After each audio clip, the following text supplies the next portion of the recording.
Hello everybody. Now that I have that little disclaimer out of the way, we can go ahead and jump right into today's video, which is probably only describable by about 2 words, which is horrific and heartbreaking. Today's video is on Jaleayah Davis. On November the 19th, 2011, Jaleayah, who was 20 years old at the time, left her house around 5 p.m. to go hang out with Kristen Bechtold, which was one of her newer friends. They did not know each other extremely well. They'd only been friends, from what I saw, for about 2 to 3 months. They were also with 2 other men, Jordan Campbell and Freddie Scott, and another female friend, Katie Nelson. So they went to a man named Brian's house and hung out there for a little while, and I think at some point they all decided to go to a bar and ended up at one in Parkersburg, West Virginia. So I couldn't find much on who Jaleayah was as a person. I tried looking at her Facebook, and the only thing I could really tell was from pictures, and she seemed like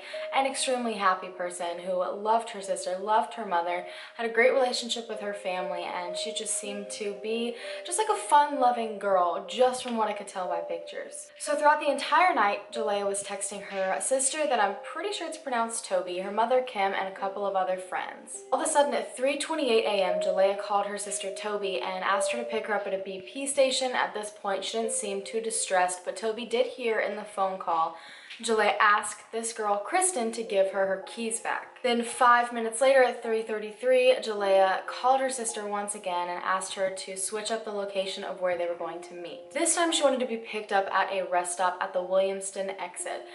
This is where her sister got a little bit concerned. During this phone call, she said that her sister Jaleayah got hysterical, that out of nowhere she was crying, extremely upset. Toby said that in the phone call she heard her screaming at who she was assuming was Kristen, calling Kristen names. She just seemed very upset with Kristen in this phone call, and so Toby asked her, hey, what's wrong? And Jaleayah only responded, I will let you know when you come and pick me up. 9 minutes later at 3:41, a phone call was made to 911, and this is where things are going to get very questionable, very graphic. So as another warning, if you are highly sensitive to graphic information and descriptions, I would click out of this video right now. So if I'm looking down, it's to quote exactly what this person said that called 911. This was the first 911 call that was made. This person said, all I know is that it's a car, and he's trying to describe what the vehicle looked like to the 911 operator. He then said he had his lights on. He's right by the car. He's up against the guardrail. So there's something going on over there. But I couldn't see anyone standing around, so, you know, the car or the people I couldn't really see, but the lights are on in the car, or something is going on over there. Very jumbled description. When this person was then asked for their name, the phone went dead. Then at 3:48, another phone call came into 911, and this person claimed to have either seen a deer or a human body on the road, and he actually had pulled over to stop to go check out what was going on. The closer he got, you can see he's extremely frantic in his call, and he does eventually confirm that there is a human body in the road, and it was in a very horrific state. An exact quote from his 911 call was, "This is a crime scene. I'm just about positive." At 3:52, another person called into 911 saying that there was something happening on the side of the highway. This person stated that he thought there was a deer that was hit. He said multiple people were standing around it trying to stop cars from hitting it, and that he didn't see a police officer out on the scene, so he just wanted to make sure one was at least on its way. Unfortunately, Jaleayah's body was found in the passing lane of the highway, and I'm about to describe the state her body was found, so yet again, another warning, if you are very sensitive, click off of this video. She was found naked from the waist up. She had one broken leg, one of her breasts had been torn off of her body, and she was also decapitated. Her clothing was also laying neatly on the guardrail near her body. First it was her bra, then it was her shirt, and then it was her jacket, in that exact perfect order. Her car was then found, I want to say about 100 feet, don't quote me on that, I've seen a couple of different things, but it was found 100 feet north of where her body was found. It was still running, it was still in gear, the doors were locked, headlights were on, and then the dome light on the top of the vehicle was also on. The right window, the passenger side window, was smashed out, and there was obvious damage on the right side of the vehicle, kind of indicating that she had hit a guardrail, and also the front passenger side windshield was cracked. Police arrived, they immediately deemed this suspicious. I mean, think about stumbling upon a scene like that.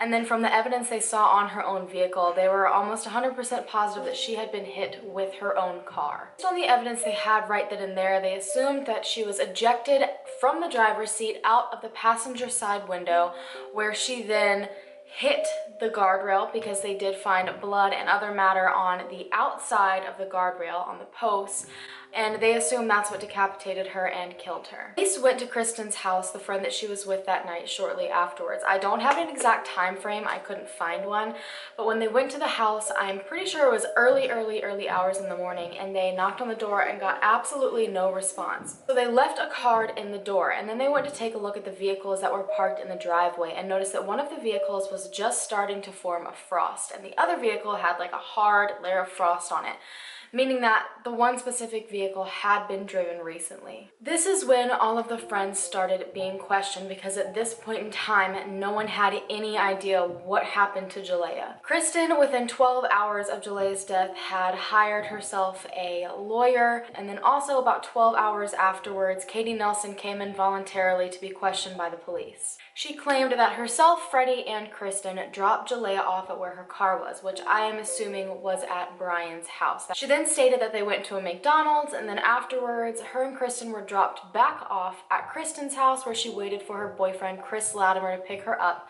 where she ended up staying the night. The interview with all of the friends was a very sticky situation. All of the community almost immediately believed that the friends had something to do with it. There were a ton of rumors flying around the town. So by the time the police got around to questioning these friends, they were very defensive, because they had gone through a lot with the community already calling them out. Freddie was very irritated in his interview. He said that everything that was being said about him was ridiculous, that there was no possible way he had anything to do with it, which they were quickly able to agree with, because they did see evidence from surveillance footage that he was actually seen at the McDonald's. You can see someone in the back of the vehicle, but there really is no way to prove that Katie or Kristen was there. Kristen's interview was also extremely strange, because she seemed to change her standpoint and her intoxication level throughout her entire story. First, she claimed that she had no idea where Jaleayah was meeting her sister, and then she later on said that she did know when she was being asked another question. You know, there were also points in time where she made it sure for a fact and made sure to make it a point that she was not intoxicated, that she was fully aware of what was going on, but then she couldn't remember simple things like what road they went on for the McDonald's or what someone in the party had ordered. But then later on, she remembered exactly how she got home, the exact road she went on. So her story had a lot of strange inconsistencies, but nothing enough for the police to feel like she had absolutely anything to do with it. Family from the beginning 100% thought that it had something to do with the friends, especially Kristen. Apparently, Kristen and Jaleayah had a very rocky relationship. They were friends, but they kind of argued about really small, petty stuff all the time. And according to some of the statements, they had just gotten into an argument that night. Not over anything huge. Apparently, it was just over, I think, like a wristband, something along those sorts. Jaleayah just couldn't find something, and she thought Kristen had taken it, and they kind of got into a little argument, but nothing terrible. This is when they decided to start going through all of the evidence to try to figure out what on earth happened, because this was such a unique set of circumstances that there was no easy way of figuring out what exactly had happened. So they decided to bring in as many specialists as possible and send out information to every specialist they possibly could. Alan Dow from Kia came down to do a little bit of his own investigation on the car itself. So there's something in a car similar to a black box. I can't remember exactly what it's called, but I'm sure most of you are familiar with what a black box in airplanes are. It tells you like the last known coordinates and a bunch of different information, and based on the year and the model of the car, you can get so much information off of it. So they were able to pull off a couple of important key factors. There were no restraints used at all the night of the incident. He also found that the passenger presence detection alert had a big malfunction going on, and it was not properly gathering that information. So he in fact told the police that there was no way of knowing or not if there was someone in fact in the passenger seat because of this specific malfunction. Also said that the crash alert was in fact sent off. So when the airbags are deployed, a crash alert is sent off that ends up unlocking all of the doors in the vehicle for safety purposes in case someone needs to escape, obviously if they're in some sort of car accident. Kia also told police that the driver's side airbag will deploy whether or not someone's in that seat, and they also told them that her model of Kia did not have an automatic locking system for the locks in the car. So if anyone wanted to lock that car like it was found, it had to be manually done. Her toxicology report came back and she did have 0.19 blood alcohol level in her system at the time. However, with advanced testing, they figured out that it could have possibly been as high as 0.24, meaning she was very, very well above the legal limit to drive. Also found a little bit of her DNA inside the car, and there was a crack in the A-frame, which supported the theory that they had, which I will get into in just a minute. But otherwise, in the car, there was one other set of DNA found, and I'm pretty sure it was on the gas pedal or the brake pedal. However, it did not belong to Jaleayah. Once they finally gathered all the information they possibly could from Kia, from the autopsy, everything like that, interviews, they came up with a conclusion of what they thought happened that night. They believed that she was driving intoxicated. All of the friends support the fact that they dropped her back off at her car. They're assuming that she went to go meet her sister herself, that she drove herself there. They believe she was going about 70 miles per hour without her seatbelt on, and because the dome light was on, they believe she was looking for something in the vehicle. Taking her attention away from the road for that period of time could have possibly led her to swerve over to the right side of the road, hit the guardrail, which then ejected her immediately out of the passenger side window. They believe when this happened, she somehow became pinned between the car and the guardrail while the car was still in motion. They think this is where she hit her head on two different posts on the outside of the guardrail, which in turn decapitated her, which then catapulted her body onto the top of the vehicle, where she then rolled backwards off and landed in the road. And then obviously the car kept going until it finally came to a stop. However, this is where all of the different theories in this case come into play. Now, before I get into these theories, I do want to say that not a single person in the friend group was ever a suspect. They were never a person of interest, and they are all completely clear. So from a law standpoint, they have done absolutely nothing wrong. However, there's a very large group of people who believe completely otherwise and believe that this was actually a police cover-up. One of the main supporting factors in this is that every single friend involved had a family member, being a father or grandfather, that was in the police department or had been in the police department in the local area. When they found the vehicle, they said that the vehicle's doors were locked, it was not in park, it was still in drive, the headlights were still on, and there was the dome light on the top of the car, and a CD had apparently been ejected from the CD player. So the police supported their theory of what happened by saying that the doors were locked, and there's no way someone would have jumped out of the car, not put it in park, but thought to lock the doors. But for the person from Kia, Alan Dow, he specifically stated that the crash alert did go off and the doors should have been unlocked, and then also supported the fact that the doors didn't manually lock on their own by the fact that there was no automatic lock in this model of car.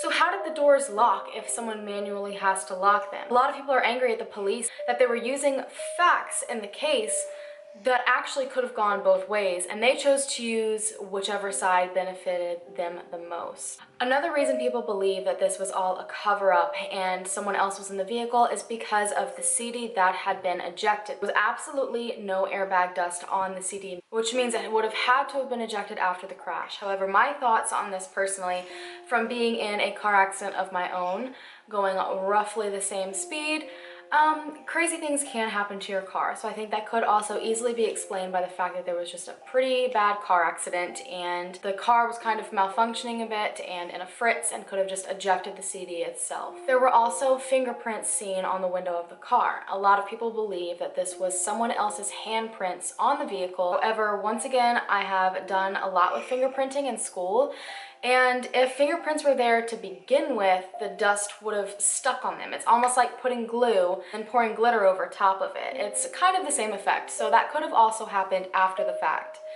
and the fingerprints could have been there the entire time. I don't think that necessarily indicates someone else had been in the vehicle and then pushed the door open. Also supported their theory by stating there was no one in the passenger seat for a fact. However, once again, the person from Kia did say there was absolutely no way of knowing.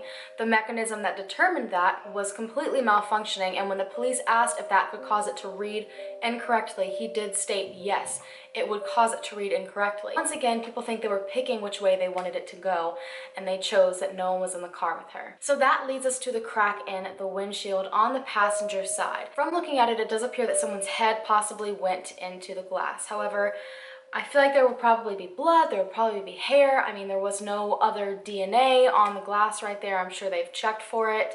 So once again, I'm not sure, and other people who are skeptical of this theory think that that was just where her body hit when she flew up and on top of the car, which leads us to the next questionable bit of information. We do believe that she was catapulted up onto the top of her car and rolled off the back, which would explain why there was blood found on her trunk. However, from looking at pictures and from knowing a lot about vehicles, I feel like there would definitely be dents. So when me and my husband are taking trash to the dumpster, we throw our trash bags on top of the car. Something as small as a bottle or a can has actually dented the top of our vehicle. I feel like a body being catapulted up into the air and landing on the roof of a car would have caused dents. And from pictures, I cannot visibly see any dents in the top of the vehicle. On top of that, there are pictures from the area where this happened. The mother personally believes that she was drugged underneath the vehicle or somewhere around the vehicle, and that's why there is blood all over the lane. I mean, it's everywhere. And that brings me to another point. If she was decapitated before being thrown on the car, I don't understand how there's no blood on the car, seemingly. I feel like for such a horrific and brutal death, there should be blood on the car if she was thrown back onto it. Something that someone else had pointed out was the location of where the blood was found on the guardrail. It was not on the inside. Police yet again chalk this up to her being stuck between the guardrail and kind of leaning over to the outside of the guardrail. However, how would she have been ejected head first out of the vehicle and then somehow stopped, fell down into the crack, and then bent over? And on top of that, the blood's on the other side of the post. So when I post a picture, you'll be able to see it a lot better. But it almost appears as if she was standing on the outside of the highway, and that's where her head was hit. A lot of people don't think that where the blood was and the projection of the blood supports the fact that she was in the position that she was in. There also was nothing disturbed inside of the vehicle. There was no blood inside of the vehicle. There was barely any DNA of hers inside the vehicle. And for someone that's been thrown from the driver's side of the vehicle all the way over the passenger seat, over belongings, and then through the window, for there to be nothing moved or nothing kind of messed up or hair or something, a lot of people think that there's no way that that's what actually happened. And the police also never really said anything about that second set of DNA. However, once again, if she had someone else inside of her vehicle at some point, that easily could explain that. There was also glass found inside of the vehicle on the passenger side and the driver's side, and a lot of people think that indicates that the window was actually broken from the outside in and not the inside out. This leads us to the clothes as well. The police claimed that when she was pinned between the vehicle and the guardrail, that her clothing was all ripped off. However, the way it was found doesn't really support that theory. If your clothes were ripped off, I am sure they would have been ripped off and pulled inside out. Once again, I'm not 100% sure. It could have happened another way. I do feel like that is what you would assume, and that is what a lot of people think. So when you take off clothes yourself, you take off the top layer. So the top layer, your outer shirt would have been on the bottom, and then the most inner piece of clothing, for this instance a bra, would have been on the top, but the clothing was found the exact opposite, and it was just kind of hung neatly on the guardrail.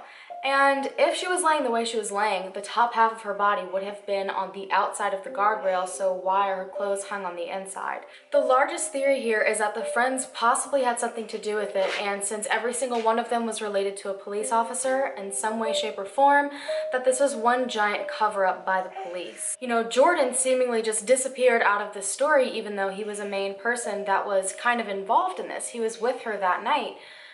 You know, Kristen hired a lawyer within 12 hours before even speaking to police, which a lot of people think makes her guilty of something. Though Freddie was seen at the McDonald's, you know, from what I've seen, you can't really tell if anyone else is in the car. And based on Jaleayah's phone call with Toby, she placed Kristen in the vehicle with her. She told her in that phone call she was on the highway. So was she on the highway with Kristen? Was Kristen in the car the entire time? So after the case was closed and it was deemed an accidental death because of her intoxication, a bit of evidence that they didn't really look for came forward. Kristen gave Jaleayah's keychain to her keys to her lawyer, who then gave it to Kim, Jaleayah's mom. When Kim went with this evidence to the police, they said that there was nothing legally they could do about it.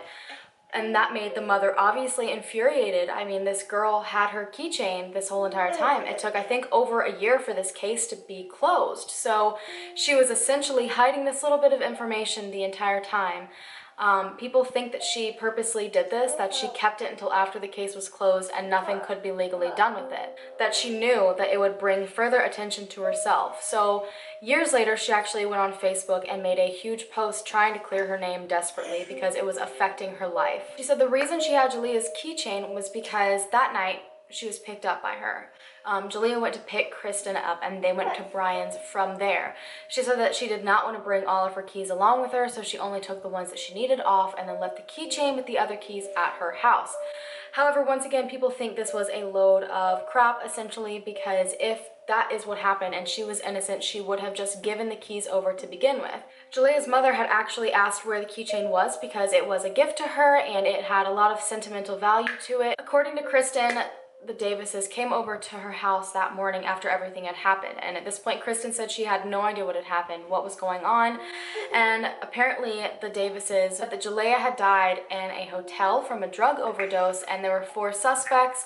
Apparently they were immediately trying to accuse Kristen of something. No one really knows what to think of what Kristen said on Facebook. I mean, it makes it look also like the Davises came and lied in hopes that she would confess to something. But another question in that is that the police officers did come at some point and left the card in the door. And Kristen claimed that she didn't see the car in the door, or her father didn't find the card in the door until later in the day. But if they had already talked to Jaleayah's mother, like they said, they would have found the card then and contacted the police. So did they wait even longer, or did they lie about talking to Jaleayah's mom in general? There's absolutely no telling at this point. This is all one giant he said, she said situation now that the case has been closed. She had to go and pay for her own polygraph test to clear her name. She took the test 3 times with very specific questions like, were you there when Jaleayah died? Do you know what happened to her? Did you plan for this? And she passed with completely flying colors. There are so many different theories floating around. Majority of people do believe the friends did have something to do with it, but Freddie was seen on a camera somewhere else, so it couldn't have been him, but the other 2 couldn't really be accounted for. And then there's Jordan, who just vanished at some point in the night and no one really even talks about him. And a lot of people have a lot of speculation surrounding Jordan because he was only there because Freddie was setting him up with Jaleayah. So some people think that maybe she had contacted him to come and meet her before she went to go see her sister, or that he offered to drive her there. And possibly along the way, there was some sort of sexual assault or attempt at a sexual advance, and you know, maybe she didn't agree with it and maybe that made them angry. People think there's a possibility that one of the friends was with her and then decided to hit her with her own car. You know, maybe she got out of the vehicle and started walking. Maybe she was arguing with someone and wanted nothing to do with it. Some people believe that that passenger side window was broken from the outside in instead of the other way around, meaning maybe she had locked herself in the passenger seat and someone broke the window and drug her out of the vehicle and then hit her.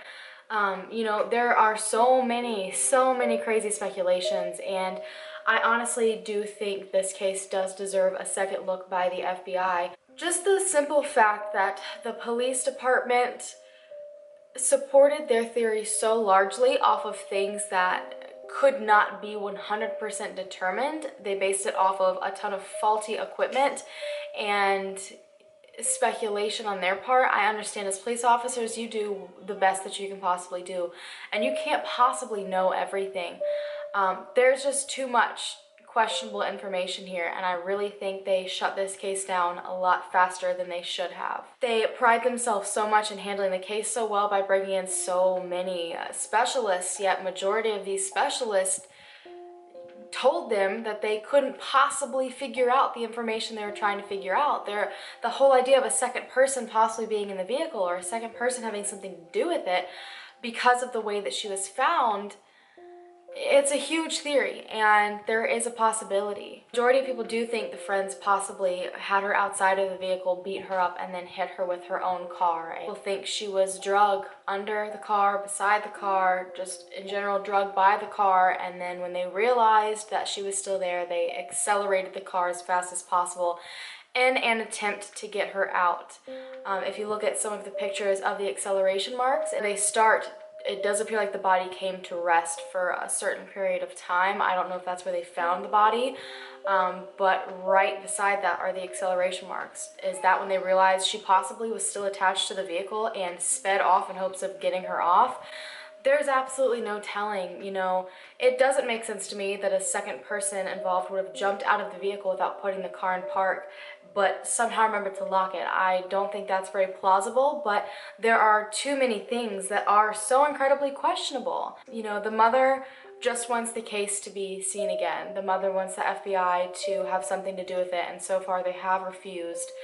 When they went in to ask questions the day that the case closed, the police officers did kind of abruptly stop their ability to question. They were told on the phone that they could ask as many questions as they wanted, but the second they started bringing up questionable information, the police officers told them that it was over and done with, and that was that. I found that very interesting. If you want to see every single bit of information so far that I've seen from this case, you can go to the mother's Facebook page, Justice for Jaleayah. She has, I mean, so many pictures of the crime scene that I haven't been able to include here because of how graphic they are. She's got so many pictures of documents. She went and got all the documents herself. There's just a lot of inconsistencies in the documents, a lot of back and forth, and there's a lot of contradictions and police statements and findings. It's a crazy one. It's really bizarre. But what I will say, once again, is that technically this case is closed and all of the friends have completely been let off. They have never been a suspect since day one. They were just questioned, and the biggest thing that gets me about this case is what they did end it as, and that's that she was drinking and driving, and I wanted to make a huge point out of this video. Whether she was set up by friends or maybe a stranger, or maybe she, you know, did drink and drive. That brings me to the point that drinking and driving can affect so many people. If you choose to drink and drive, it does not just affect you. It can affect so many people, and if that is what this case boils down to, look at how many people this has affected. It has affected her family forever. It has affected these people who may have only known her for 2 or 3 months forever. It has affected the police officers who are being accused of obstruction of justice forever. I mean, all of these people are considered murderers or liars, or, you know what I mean? Like, it just has caused so much heartache and pain for a lot of people. And, you know, there are so many other options out there. There's Uber, there's Lyft. Call your parents, call someone you know, your sister, your brother, your friend. It's never worth getting into a vehicle while you're intoxicated, ever. There are a million different things that you can do, a million different ways to get around it. Feel free to share your theories down below in a very respectful manner. Despite your opinions, you can still be respectful about it. The mother doesn't deserve to be attacked. Jaleayah's choice to possibly drink and drive does not deserve to be attacked. Just be respectful and be responsible in your own life and your own decisions. On that note, all of the important links for this case are down below. If you know anything, I will have contact information down below as well to the police department and any other places that can help you.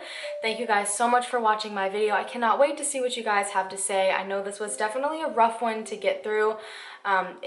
This case had me so messed up for so long when I was going through it, and that's why this is coming to you a couple days later, and there was no Wednesday video. It deserved all the attention I could possibly get it, and so does Jaleayah, because she was a beautiful girl, and now a family has to go without their daughter. So don't forget to check out all of my social media sites. I talk to you guys on there all the time.